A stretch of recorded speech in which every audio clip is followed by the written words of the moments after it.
Hi Richard, Phil Beever here from the Wilderness Club. Just want to recap on our lesson yesterday. So a couple of things I wanted us to look at.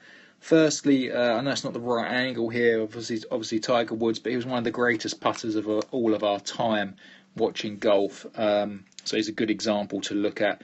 And just looking at the simplicity, of how he stands to the ball. I mean, he's hardly got hardly any flex there. He's just very neutral how you'd sort of stand to hit a driver. His feet are shoulder width apart, and also we can see the shaft of the putter. It cuts through his forearm there, so everything just looks and oozes simplicity. It just looks very comfortable. Hands are nice and low. Well, when we look at yourself, I mean, we can see here, the elbows are sticking out far too much. The hands are a little bit behind the ball. The grip looks a bit strange. The fingers down the shaft. Nothing looks particularly comfortable. And then we run through your stroke.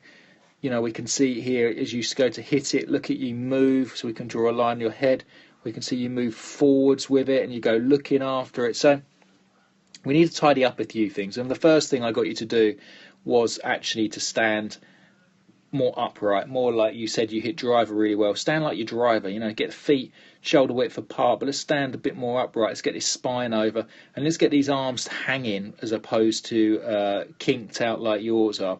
And what that did is straight away it managed to get your eyes over the ball. So if we look here at Tiger, we can see his eyes are straight directly below the ball, where with you earlier, your eyes were where Tiger's is, for instance, but the ball was there, in this line I'm just drawing there. So you were far too close to it. So we need to get you further away. And what that does is it will arc the putter.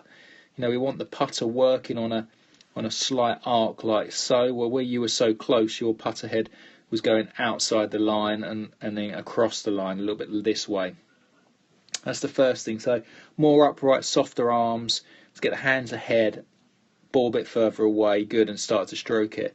Next thing was sort of your routine. So we can see here with Woods, if we look here, he has a couple of practice strokes looking at the hole. Okay, then he steps in, shuffles his feet so he's comfortable. He has a final look at the hole, as he just did there.